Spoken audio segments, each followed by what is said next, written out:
Hey Yugioh, Webbers5 of Team Sorcerers here, coming at you today with my first official deck profile on the channel that's not a pass format deck. So, before I get into that guys, for those who are watching on my channel, I do want to apologise for my absence in content creation in the past few months. I've just been going through a lot of stuff at home. As some of you might be able to see, I've actually got a new desk. That's because I had some issues with my PC over the past few months and I've ended up having to get rid of it and then subsequently had to go through a long process of replacing it. And while I was replacing through that, I thought I'd use the opportunity to do some redecorating in my room. So I've been kind of busy with that over the last few months. Still got a lot to do, but I'm slowly getting through it. I've also taken a bit of time out of playing to get into playmat design, which I've really enjoyed doing. I've actually got one of them to showcase to you, which I'm going to use for the profile that I'm showing.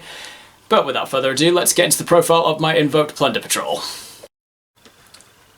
Okay guys, so before jumping into the profile, I just want to quickly showcase, like I set up an Interplay Map Design. So this is one that I did using my PC and also got it done through yourplaymat.com. It's a Madolche playmat for my friend Max, who some of you might know from my channel that plays Madolches. He's absolutely obsessed with Madolches. And so he just requested I do this. And yeah, it turned out really well, so I'm really pleased with it. But that's not why we're here. We're here to talk about my Invoked Plunder Patrol. So, kicking off the profile, we've got 3 of each Plunder Patrols. We've got 3 Whitebeard, 3 Redbeard, 3 Bluebeard, and 3 Golden Hair. So maxed out on each of them, just to have, because for the purpose of the deck, you'd like to have Plunder Patrols in your hand to be able to use their effects. And not all the spells and traps are amazing, and frankly, the more monsters you have kind of helps, because all the monsters get effects through discard. For those who've seen Plunder Patrol play, they know that already.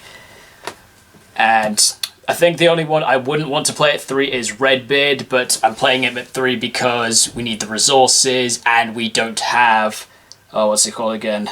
Oh yeah, Ravenwing. Once we get Ravenwing, I'm probably going to cut Redbeard down a few to put in Ravenwing because that card's insane.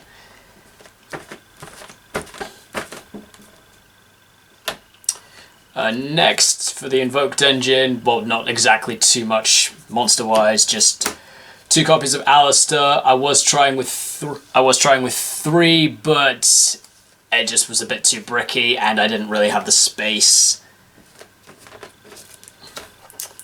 Extenders, I've actually only got 1 extender in my build, which is 2 copies of Grid Sweeper. So it's a free special summon if you have a field spell. It's level 4, so it's good for making any of the Plunder Patrol extra deck monsters except for the Fusion. And also it's a light attribute monster, so that works well with the Plunder Patrol equip card if you want to tag out into the Fusion monster. Hand traps, because this deck is primarily a going second build since it's reliant on the opponent. So 2 Ghost Ogre, 2 Ash Blossom, and 2 DD Crow.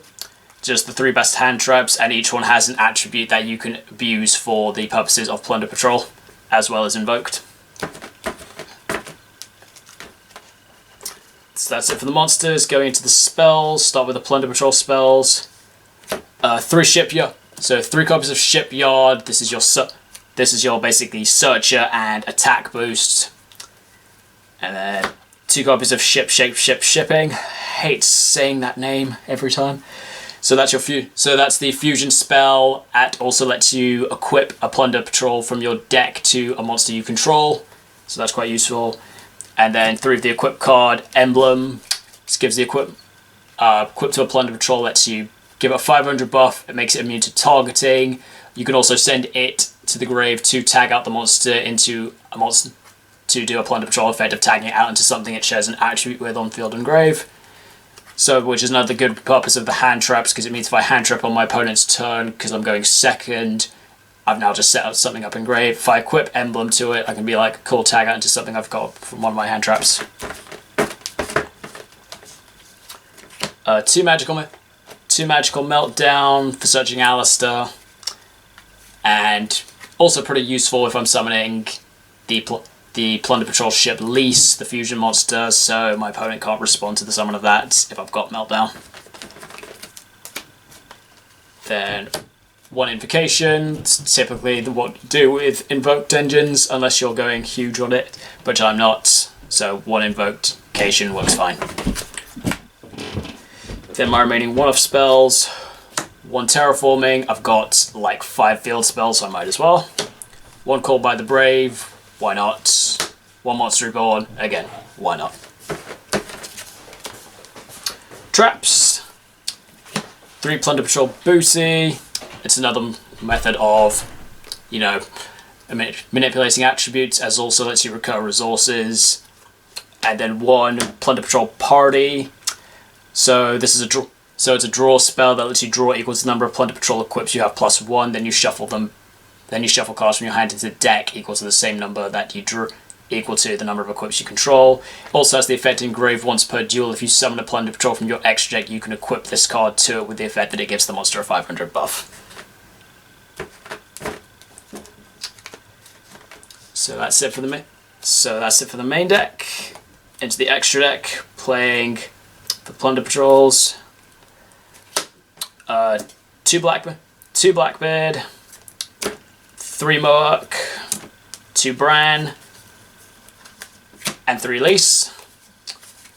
So Blackbeard is your link. He's your link monster that lets you tag out Plunder Patrols into something into one of the extra deck guys that shares an attribute with a monster your opponent controls or is in their grave, and then you get to draw a card.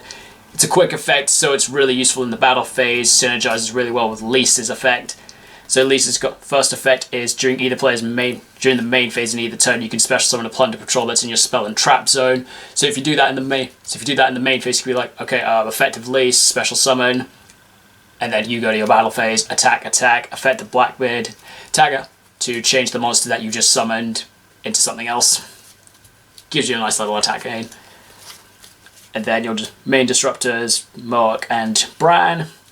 So Mohawk lets you discard a Plunder Patrol to banish a monster, then you get to search a spell or trap. Bran does the opposite of to banish a spell or trap, and then you get to search a monster. Bran also gives all other fiend monsters you control a 500 buff, and Mohawk has the added effect that you can remove an Xyz material to prevent the destruction of Plunder Patrol cards. But if you're summoning him off the effect of one of your Plunder Patrols, then he's not going to have any material, so it doesn't come up that frequently. But it's still a useful effect if you ever do Xyz summon him. Then other monsters I'm playing. So before I get into the Invoked engine, I'm just going to go into the last synchro I'm playing. Adamant Spencer Rising Dragite. It's a spell trap negate, which is nice, so that works well with Lise, who's a monster effect negate. Its first effect is good, but it doesn't come up because I'm not playing any rock monsters. I did have a think of trying to add some rock monsters into this, of what might have some decent synergy. The only ones that kind of came into mind were Nibiru and Chronomaly Tula Guardian, who has the effect to special summon itself if you have a field spell, but didn't really see the point. Another reason I was thinking of the Tula Guardian was because I had this idea of trying Infernoble Knight Emperor Charles, because he's got the ability to destroy a card anytime something gets equipped, and since Plunder Patrols can equip themselves on the opponent's turn, I thought that might be a nice bit of disruption, but I've tried testing it, guys. There's not really a consistent way to add a level 9 synchro into this deck. But I'm still having a think about it, so we'll see. And finally, just the Invoked fusion monsters. Pretty much mine's kind of standard. So, 1 Mechaba, the really good negate. A Purgatrio, the beat stick. Invoked Cocktease, simply because mine's Plunder Patrols are waters, and his effective attack and defense isn't so bad. It also can't be destroyed by card effects, which is pretty useful. And then also 1 copy of Invoked Orgades. So this is one of the new ones that came out in Eternity Code. Has the effect to bounce a monster if it... Oh no, it's not bounce, it's destroy a monster if it's special summoned. And it has a nice little other effect that lets you banish a fusion monster from... I think it's either graveyard? Oh no, from your graveyard. No, from your graveyard. Banish a fusion monster from your graveyard and it gains the attack points of the banished monster. So pretty useful mid to late game. So quite useful mid to late game.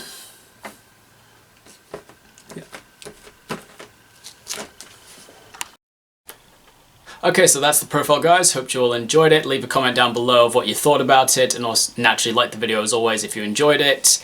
And if there's any other deck profiles I've got that you would like me to do an update with, let me know and I will get on to that. If anyone does want to see a Endymion Pendulum update, so naturally there's a current debate in the community on whether or not Electromite's coming back on the ban list, so I did want to do that deck profile for this one, but since naturally we're in that position that Electromite might come back, and if it does, that's going to have a huge impact on what I do with the deck, so I'm just kind of waiting for the ban list to drop before I do Endymion or Pendulum Magician. But yeah, if anyone wants to know any other content, do let me know and I'll get back to you. Thank you so much for watching, guys, and I'll see you next time. Thank you so much for watching. Be sure to subscribe to Webbers5, and if you're already subscribed, feel free to hit that notification bell so that you never miss an upload.